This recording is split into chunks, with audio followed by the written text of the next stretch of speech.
Good morning, everybody. Welcome back. I'm Abby Hagyard, and whatever that is, that's something with me. Oh, I see.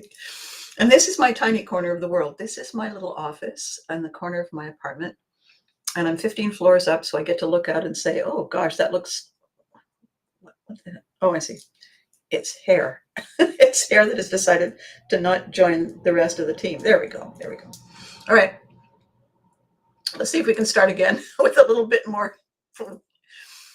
This is where I landed 2 years ago, 2.5 years ago, after a very, very long and confusing and exhausting journey of many places and many states and provinces and countries and homes and semi-homes and scenarios, situations. And the minute I walked in the door here, I thought, oh, here I am, here. What took me so long? And of course, what took me so long was the getting here. Took me so long to walk through the steps that led me to this door. And this is what people forget, I think. This is how we all forget that where we are going is part of the way we're going to feel when we arrive. Well, good morning, Eddie. Good morning. It's lovely to see you. So, by the way, I have to process the form that you filled out. So I haven't forgotten. It's been a little hectic. So I'm talking about this process that we go through, speaking of processes, Eddie, and how we have to go through steps in order to appreciate the journey we've taken. When we look back at the very, think of you last year, the very confusing and up and down and exhausting and toxic and energetic that was going nowhere scenario. And all of a sudden, you got through it. And having got through it, you can see what calm is supposed to feel like. You can see, you can feel what we got this actually means when people who know what they're saying say it. We have to go through the steps of the ineffectual, the half-hearted, the incapable of stepping up or leaning in to appreciate the difference, because we are a blank slate when we show up. We have no idea. So where I ended up was the place I needed to be able to cool my frantic jets and focus on this journey I'm on, this story that I'm discovering and writing, that is like a whole new set of navigation tools. Imagine my Viking ancestors, the first time they discovered a sunstone. A sunstone, in case people don't know, is this, it's a crystal. It's opaque. When you hold it up though, on a very cloudy, overcast day, it actually shows you where the light is. It shows you where the sun is. And if you know where the sun is, you can get your directions. You can find your way. And they were able to use that in the worst kind of weather, and which is why they always ended up where they intended to be. And so we don't know those things until we're told that. And I think that the challenge we have, all of us, is that the people we lean to, look to, listen to for advice are just the layer of us who came before. They don't necessarily know it any more than we do when they start, when they show up. And if they had us young, they were as confused as we are now. So it's not a case of, why didn't they tell me? Did you lie to me? It's that they simply didn't know. And they were making their best guess or their worst guess. They were lazy, they were confused, they didn't want to be here, whatever they were. That's part of what this topic is today. Because, and excuse me, I'm going to have a sip of warm beverage, and I urge you to join me, or cool beverage, whatever you like.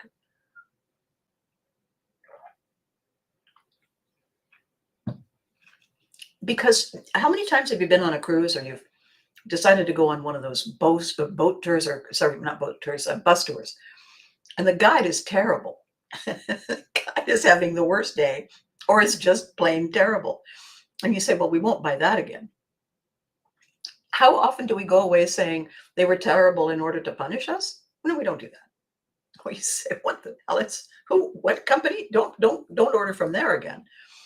We don't automatically assume that they were out to get us personally. They didn't look on the manifest and say, "Oh, good, Abby's here. Watch this." It's a case of finding ourselves standing in front of something or someone inept, and we, until we step out of the way, reap the collateral damage from it. This is the same that is true in life. So my theme today, on by the way, it's ABCAST 380. Ladies and gentlemen, boys and girls, humans of all shapes and sizes, that's twice a week. Without fail. Once or twice a glitch, a reset, but without fail during 7 months of driving back and forth to hospitals. Without fail in storms, without fail in the middle of packing and moving, without fail, except having to navigate around something impossible, like eventually you have to unplug the computer when they're going to put it in the truck, right? But except for those tiny small things, 380 videos. And I did one on Sunday, which doesn't count because I didn't add it, but they're there.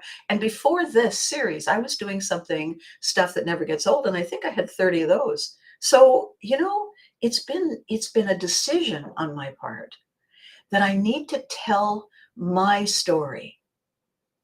I am encouraged, invited by something in here. It's not need so much. It is part of what I'm doing. When I was acting actively on television all the time, it was a story that I was depicting. When I became a publisher, it was someone else's story that I was polishing and packaging. When it was my books, when it's my programs, when it's my concepts, I'm connecting our dots. I'm fusing our energies through story. Because Vikings were storytellers first. We had no written language. In order to tell you when to turn left, it became a saga. And people would then pass it down through time. Story is where it begins. Story is before written language. Story is before actual words. Story is or worth a million words, really. And without those stories, we're isolated, and we only get this tiny view of everything. We only get this tiny view through the filters that were handed down to us from the person pointing us in the various directions. So the theme today for ABCAST episode 380 is, what have they done for you lately? And I know when I wrote it that a lot of people would say, yeah, what have they done for me lately? Thinking about hard done by me, nobody cares. It's not what I meant. And I made it deliberately confusing.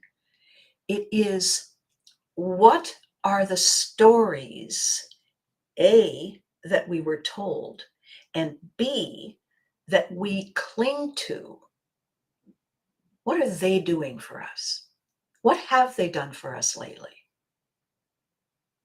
Well, we all were told stories. We all have stories about the day your grandfather and your uncle this and cousin that, and people like us don't or do things like this.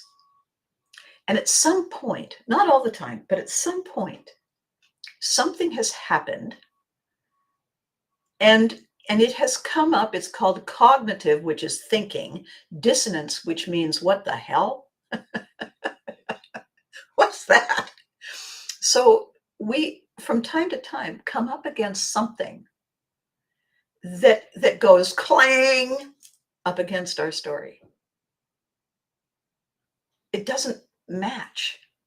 It doesn't work. The story, we realize, in many cases, was theory. The story, in many cases, was I heard it from a friend who heard it from a friend who. Not necessarily fact. Our stories occasionally go like this. We've always done it this way, and we always will. And the last time I heard that statement made from a great height, I said, so your family's pretty old. Yep. We have legacies. We have traditions. We've always done it this way. We always will. And I said, how did you do it before the internet? And they say, what? No, that's not what I mean. Yes, it is. And it doesn't make sense. You are saying nothing changes us. We are greater than change. We have always done it that way, and we always will. You are saying change is one of those things they leave when you've paid the bill. No. There was a very famous man back in the 60s, 1960s. Wow, that's a lifetime ago. Named Marshall McLuhan. I think it was the 60s. It might even have been the 50s. And he said the medium is the message. He was talking about communications, and he was talking about technology, because of course we had just discovered the most amazing things. We had not too many decades before discovered radio, and now we had television and film and the telephone and the telegraph.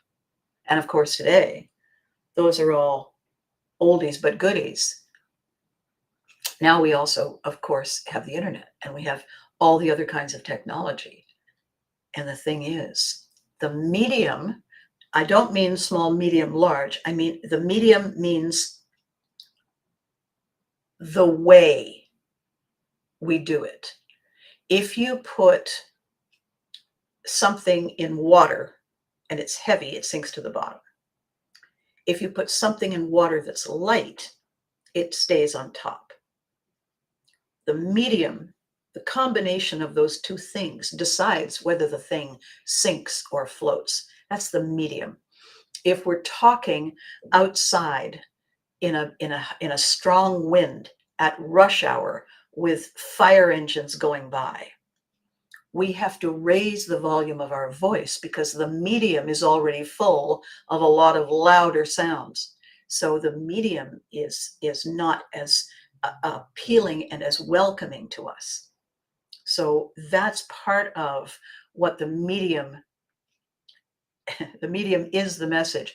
How the message is delivered is dependent on the way, the tool, the platform we use. The way you communicate on radio is different than with a camera, because on radio, no one can see you. So you can show up in your pajamas. And I know this for a fact because I did morning drive radio for a couple of years. And there were mornings when I slept in and I showed up in my pajamas. Because did you want me here or did you want me here and dressed? Because you want me here and dressed, I'm late. Pick your poison. So the medium is the message. If the medium changes, then people like us do things like this, always have, always will, is no longer a true story. Before there was writing, before there were words, we communicated with sounds and actions. We made things fell, we grunted, we connected things to make noise. It got more sophisticated. It gets more sophisticated. And with every layer of sophistication, the medium changes and the message is altered. The way you used to write a handwritten letter. Good morning, Daniel. Does communication also depend on the audience? Communication as a two-way phenomenon cannot exist without an audience. Talking to oneself, writing a message using a device of some kind that is a note to ourselves, we become the audience because we are the one who receives it. So it's a very, very excellent question, Eddie. And you remember the millions of times I have said the most important person in the room is the audience, because without an audience, it's a rehearsal. So when I would memorize lines for shows, I would be driving up and down the highway, saying them out loud, getting them anchored in my head. I was not doing them for an audience, although I was the audience and I could hear myself getting it wrong, and then I would correct it. So you're absolutely right. Communication also depends on the audience. Effective communication that creates engagement and transformation can also transform the audience and create a much more connected and vibrant medium. Everything is fluid all the time. Connection and engagement and transformation is a continuously changing medium. So thank you. Thank you for that. So the person who says, we're the Smiths and we've always done it this way and nothing's going to change us, we'll always be doing it this way. They're editing the story for ego purposes, for impact. When you text somebody and they need to know when you have arrived, you say, I'm here, arrived, or a thumbs up. The fact that you connect at all, that you text at all, is an indication that you are someplace different than before. And if you do this or you do this, that tells the person that you either arrived safely or message to follow. We would not do that on radio because you can't see the sign. And we would have to say it on radio because unless there's a text thing coming up that is translated to audio, nobody can read it. So all through history, as the tools evolved, as we found different, sometimes better, different ways to connect and engage and educate and inform and entertain and transform, the story altered because it was shaped by the manner in which it was told. So if you are told that women in our family have always, or children in our family have always, or men in our family, or pets in our family, or careers in our family have always, that story is saying something to you that is probably valid until the moment you read it, because it's talking about the past. Have always. And the story, in order no longer to be history, for it to be a current event, has to evolve. Dateline, Ottawa, Canada, 10:17 a.m. The redhead is facing the camera. That's true in the moment. If I turn my head, it's not true, which means that it was true, so it's history. So if a story is history, and I know I'm all over the map, but I'm not but. And I am doing this to pick up the outlier ripples, to pull them all together, to create a lovely whoosh. The story defines us if we're not aware of it. If we can't hear ourselves say it, if we don't recognize when we think it and feel it. And if we are thinking and feeling it, the ripples of that influence our behavior. And the ripples of that influence people's observations of us, reactions to us, and behavior to us. Language is also very important. Here in Quebec, giving a demo, I do it in French and English. Yes, of course. Yes. So does communication, I'm sorry, Eddie, I hadn't seen the finish of your question. Does communication also depend on the audience reading a room? If you walk into a room and everyone is standing or seated or bent over, hunched over, with their hands over their heads, hidden from something, and you walk in and you say, "Hey, good morning, everybody. It's a beautiful day. Have I got news for you?" What are the chances they're listening to you? What are the chances they care if they have heard you? What are the chances that you are unhelpful in this moment because you're not paying attention? That is also a form of communication. It doesn't have to be conversation. We can read a room. You can read an elevator when you get in it. You can tell when people were just telling a joke or just yelling at each other. You can tell it's thick.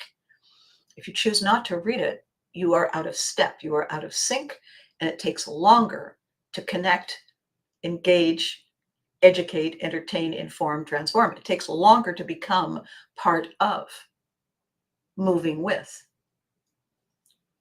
And how we do that is by paying attention to two things. Good morning, Rhea. How nice to see you.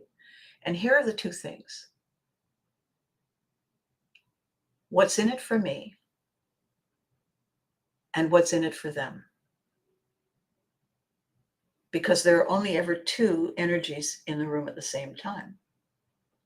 Our internal one and the external one. I have this conversation all the time with my producer because we are building this exciting project, this exciting platform, it's stunning, and it's so soon, I promise you, soon. And what we are always looking at is, are they hungry? Are they ready? Are they curious? Are they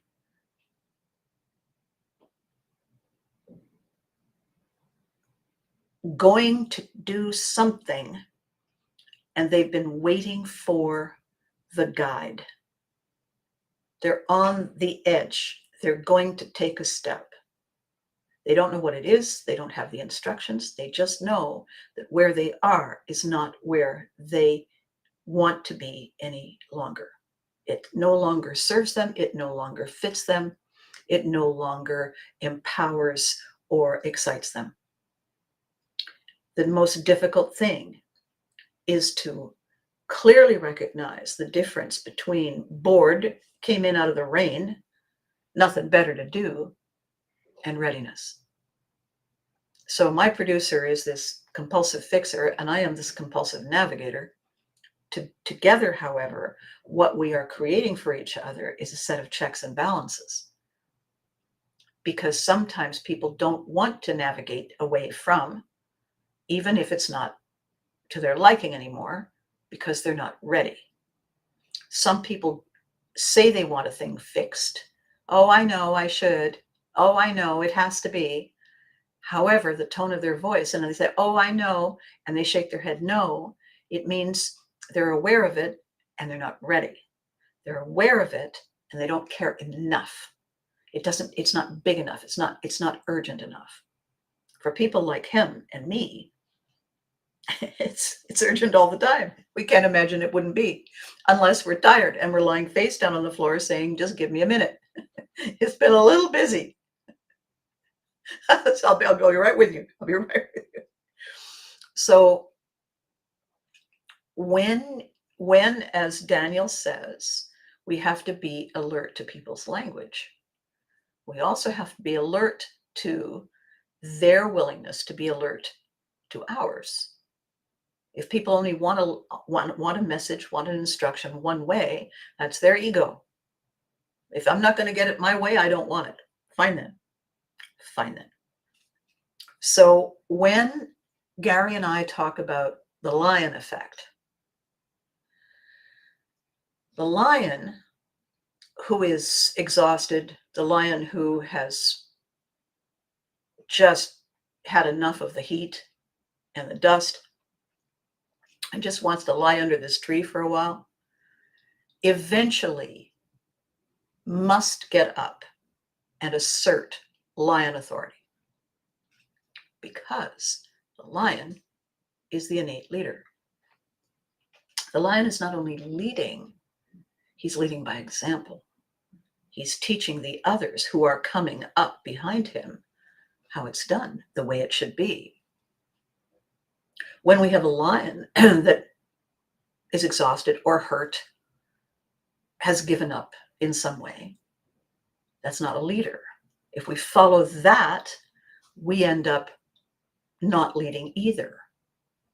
So we must encourage the leader to lead, and the leader must listen to what the followers need. It's a connection, as Eddie was saying. Read the room. And the room also has to say, can't hear you in the back. We need the feedback from each other taken on its face value. Can't hear you in the back. Thank you very much. Thank you. Bump the volume. Because we can only see through these eyes and we can only hear through these ears. We need feedback. As much as I give my producer a vision, my producer gives me efficiency adjustments, because he's standing back looking at the big picture. I am merely here. It's incomplete on its own. We are all incomplete on our own, which is why so many of us, so much of the time, rely on the story we were told. So when I became a publisher, I did that for a couple of reasons. One is that people wrote a book and didn't know what to do with it, or they hired me to write the book or edit the book or shape the book, and then they didn't know what to do with it. And I said, well, would you like me to publish it? And the other reason I did it is because people who had never written anything don't know how difficult it can be to get the right words in the right order at the right time. So there were a lot of instances when somebody was basically behaving as though I was, hired help. How long is that going to take? Well, it's going to take as long as it takes if you don't show up and tell me you like it or don't. Oh, well, I thought you were doing all of that. I can't go inside your head and say you like it. Oh, that's right. Sorry. Yeah, I don't know what I was thinking. You didn't know. That's why I'm telling you. So then I thought, you know what? I'm going to put a name on what I do, and that way they realize that I'm some sort of a portal. I'm not just a stepping stone on the path. I'm the actual portal. And the minute that happened, everything shifted for me and for them, because they were looking for this voice of authority, and they didn't know that I had it, and I wasn't telling them. So clarity in communication is important as well. When I walk up on a stage, I'm invited to talk about pick anything. Pretty much after thank you very much, ladies and gentlemen, I'm very glad to be here. The first thing I try to say is, okay, before I begin, there's two things I need to tell you. First of all, the bathrooms, and I tell them where they are. And they all laugh, and I say, the reason I'm telling you is that if you're over the age of 30, where the bathrooms are is the second most important thing you want to know today. The other one is what's in this for me. The other thing I then say is, now that you know where it is, the next thing you want to know is, how long do you have to wait until you can go there? And the answer is 15 minutes, and then we'll take a break. Everybody relaxes. Everybody likes me better. Everybody finds it funny that I've tapped into our innately selfish, anxious button. And now they relax. Okay, she gets me. All right, this should be good. And by the way, it only has to be good for 15 minutes, and then I can go. And I do that in order to establish a connection point. I do that to cut a line through the story that's on a loop tape in their head. I shouldn't have worn this dress. I shouldn't have worn this dress. I never liked him. I never liked him. This is gonna suck. This is gonna suck. I cut through it. and I say some random thing, and everybody goes, what? And then I say the next random thing, and they react to me because I pulled them out of what they were thinking. They can't go back there right now. They don't remember what they were thinking. So then I say the next random thing, and they respond to me. And then the elevator ride is over, and we get off and we go our separate ways. Why do I do that? I do that because I want them to snap out of autopilot, because they're about to walk out into the world. I want them to snap out of autopilot for their safety and mine if they're driving. And I want them to turn and look at me and begin to make the decision to get in my boat. Why? Because I'm a military kid. And every 15 minutes, I'm suddenly someplace I don't know anybody. I don't know where my house is. I don't know where the bathroom is. And I don't know how long I have to wait in order to go there and find it. I'm completely lost. I have no compass. I have no map. Roughly every 15 minutes, it's a metaphor. Every year and a half of my life. A complete reset, not of my choosing. And suddenly, by the way, come home from school, boxes in the living room that were not there in the morning. I don't like that feeling.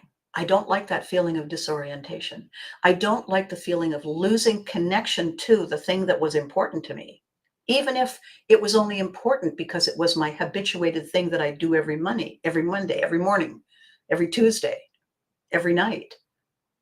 There is a feeling of safety and certainty in routine. If my routine is yoinked away from me,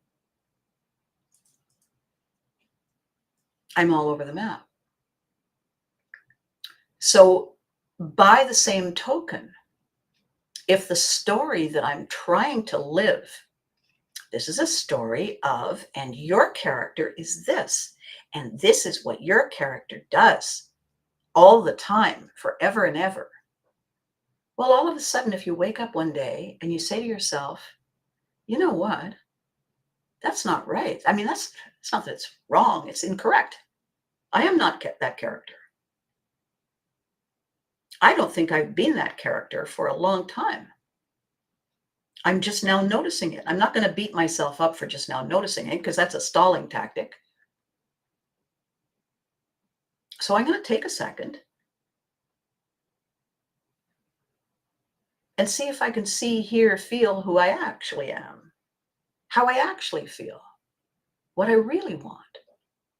Am I a woman can't get through life without this? Am I that? I don't even like this. Why would I want to get through life with it forever? What if I like something else? What if I've secretly really, really yearned to have this something else? And I've shoved myself down into this little container that doesn't fit me. What's up with that? What happens if I just poke my head out and see what happens if I go boop? Nothing bad? Oh, okay, let's go out a little bit further and go boop, boop. Nothing? All righty then. Let's carry on. Let's have our safety valves. Let's have the ollie ollie in free in close proximity. But let's pick up this weapon of mass construction and start editing, right? Let's start putting in the words that match how we think and feel. Let's define what makes us strong, what triggers a smile on our face, instead of, oh, here we go. My moment yesterday of pretty large happiness, pretty larger than a lot of them, was the look on someone's face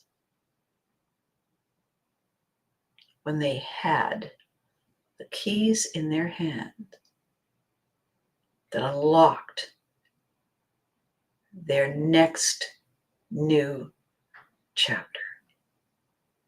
Keys in hand. And I looked, and they looked, and we both smiled. Because it took both of us making that decision. It took both of us saying this is the priority. It took both of us then nudging as many things as we possibly could that were willing to cooperate into position. And when the outcome of all that nudging and all of that moving around and positioning, when the result of that was keys in hand, and we both smiled.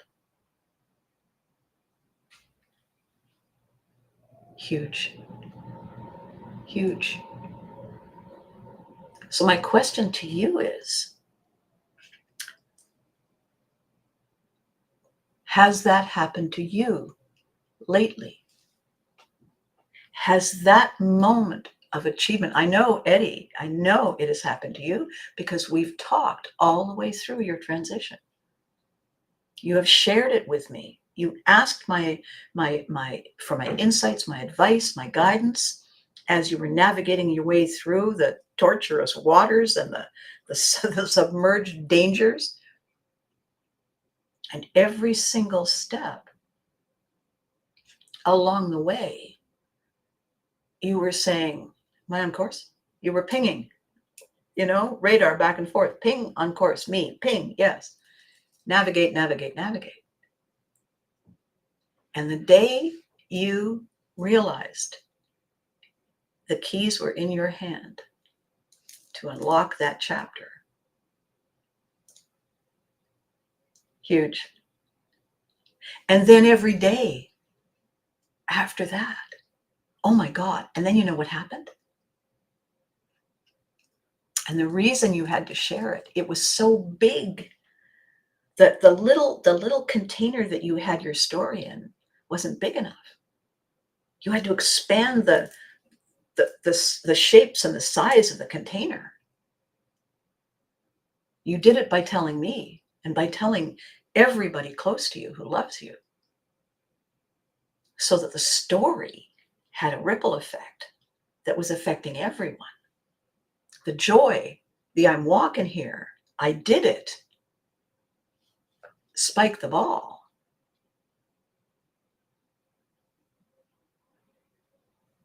When I arrived here, when I walked in the first time, I knew this was the key. This place, I knew it was the key. When I arrived with all my things, exhausted. The movers are lovely, except they leave everything just like plonk. And then you kind of look around, see a boxes. Thing is, the boxes are here. They're not leaving. They're not dragging you with them. They're here. So it's a welcoming. Oh, there you are. Oh, I was wondering if I'd pack that. Exhausting all the way to get rid of the boxes, to get rid of the evidence that everything could be transient and temporary, and then settled. And then, and then fall down. And then fall down, absolutely fall down. Because, oh my gosh, belief, belief, belief, belief, belief, push, nudge, nudge, nudge, position, position, position. Yes, yes, yes. Step, step, step, arrived. Ta-da.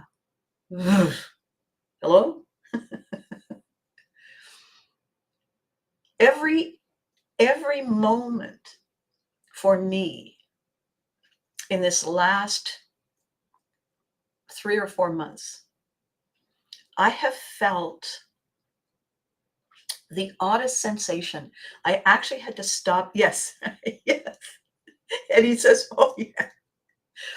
I have had to stop what I was doing and take a moment and sit, because I was feeling this flutter, like something was there was an engine on, and it was idling somewhere in the background, and I could feel it. I could feel it inside doing this, and I didn't know what it was. And part of me wondered if I was scared, because that's usually what fear or anxiety feels like. And uncertainty and confusion feels like this. Exhaustion is just exhaustion. This is a state of unrest. And it happened again this morning. And I thought, I'm going to take a minute and see if I can identify it.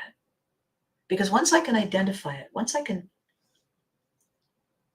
grasp what it is, then I'm not focused on the mystery. I'm not focused on the confusion. Then I can focus on where I want to be, which is here with you 100%. And you know what I realized? I realized that what it was relief.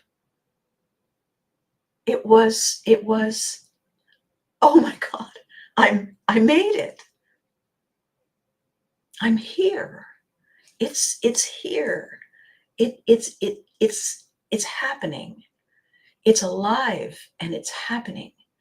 And it has come. I'm physically tired, of course, hard work, reassuring to know why I'm tired at the end of the day. I'm mentally tired, nowhere near as what I do is mentally and emotionally. See, the transformation, Eddie, is that the physical workout that you get is healthy, and you're not doing that workout in confusion or uncertainty about whether or not it's right, whether or not the instructions are right, whether or not you're safe flying blind. So your mental and emotional states are solid. And when you come home, you say, oh, it's a good tired. Yes, it is. Because it's not an uncertain tired, and it's not a distorted tired, and it's not a I don't really belong here tired, but I'm giving my best. You're in the place that feels exactly right. And that's what was confusing me. And when I sat this morning and I thought, it's relief. Why am I like this? And the answer is because this is the first time. This is the first time I've ever felt it. And it's not disbelief. I know it's real. I'm feeling it. It's that I didn't recognize it. And not having recognized it, I didn't know how long it was going to last, because I have never known how long anything was going to last.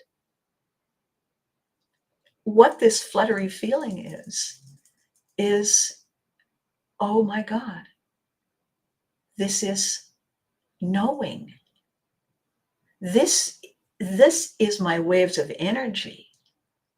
My waves of energy are alive and high because I'm on solid ground. I'm facing where I need to be. I'm doing the thing that is right for me. And it has never happened before. It's brand new. And that's the moment where a lot of us get this kind of scared, fluttery feeling, maybe it's not right, and we try to shrink back into what we were. The thing is that what we were doesn't fit. It's like, my favorite shoes, oh gosh, here they are. You know what, I'm just going to put them on for a minute, forgetting that the reason we don't wear them anymore is because we have outgrown them. We are bigger than they are. We have moved forward. And now what they are is a memory that we cherish with all the adventures that we lived in while wearing them. And what is so exciting about that is when you have someone with you, beside you,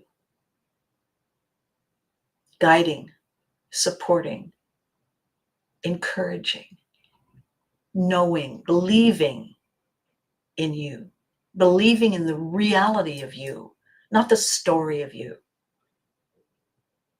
the reality of you.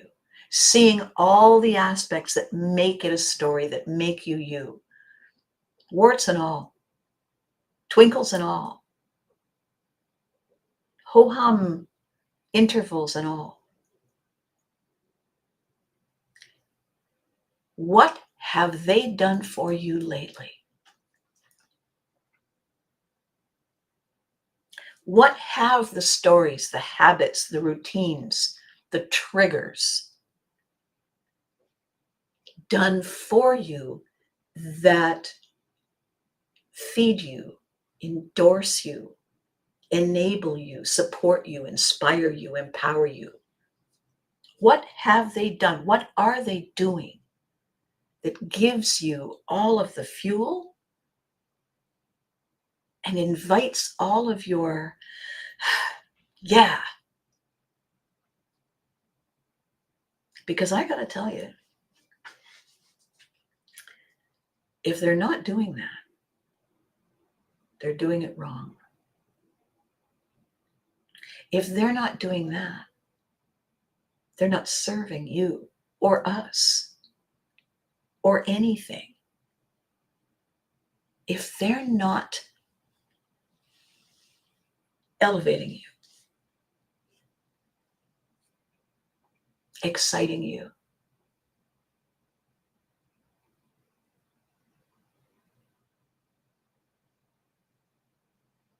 purposing you, passioning you, they're broken. They don't work anymore.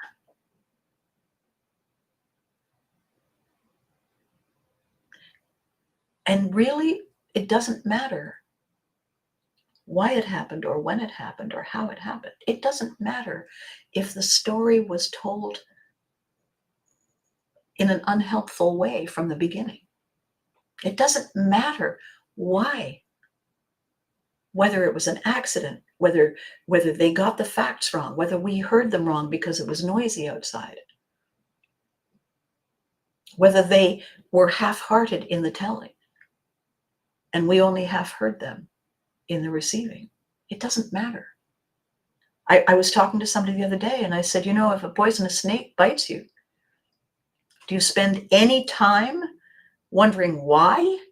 Or do you spend all the time getting help? And this guy said, well, you get help. I said, exactly. So why are you asking over and over again, why that? Why that? Who cares why that? Moving on to now this. This of all the things that I have ever said on all these podcasts may very well be the biggest thing. This may be coming up to the apex, to the culmination of all of these steps moving forward. Pivotry in motion. A pivot is a hard physical turn.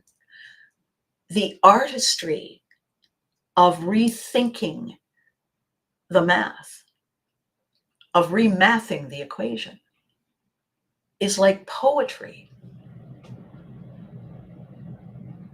It is a recalibration of all the details, all the information to get a sharper, clearer, appropriate picture, appropriate reason to say, check please, I'm going this way. And the minute we have our pivotry moment, we are ready. We are curious, we are ready. We are no longer good enough in that old story. Those shoes pinch. That dress, that pair of pants make us look unfortunate from the back, sides, and front. Time to move on. And the beauty and the wonder and the magic is this. You don't have to do it alone. Pivotry in motion was gifted to me. The lion effect was the collaboration of two minds saying, oh, you know what? Oh, yeah, well, and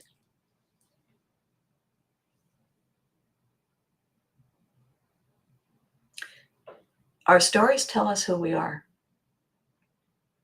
and all that we can be. They hold the key to our immortality.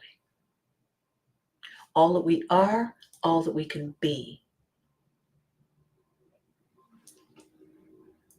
The only thing required of us is to step into the moment. Claim that, use what works, and set your sights. It works when you have someone guiding you. It works when you have someone navigating.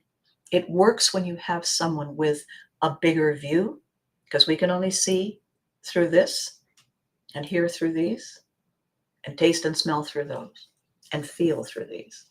We need more data to make good choices, great choices. Until you're ready, none of this applies. Until you're ready, you will stay trapped in the story that keeps you small, that keeps you from opening your eyes. What is this you said? Character on the Tomorrow People says it's easier the second time around. Actually, Eddie, it isn't. It isn't easier the second time around. The second time around feels easier because it's familiar. But if you're doing it wrong, as wrong the second time as you did it the first time, it doesn't change anything. The first time you open your eyes is the easiest time ever. The second time you open your eyes, if you open them wider, it becomes the new easiest time ever. Easy is simply familiar. I have moved every time there is, every way there is, every circumstance there is. Is it easier to find my house the second time? Sure. But is it easier to feel the magic a second time? Is it easier to feel the wonder? Is it easier to feel the excitement? Is it easier to spike the ball when it's your second goal? Is it bigger? Is it better? No. No, it's not bigger. It's not better. It's the next time.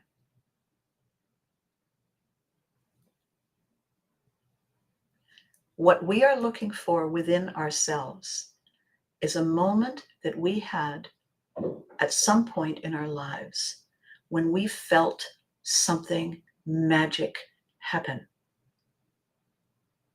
We felt it inside, we saw it, we heard it, we smelt it, we tasted it. Something magic happened. And even if we can't describe what it was in the way that it hit us, that is what we seek again. We seek not second time magic. We seek the original. That's what we're always seeking. The original.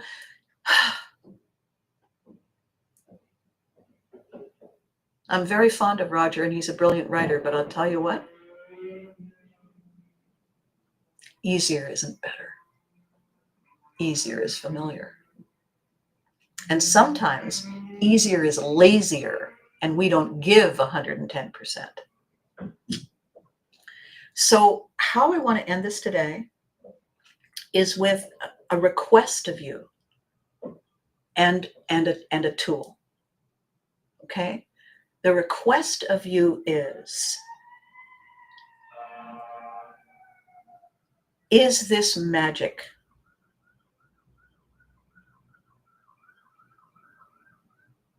Is this delicious?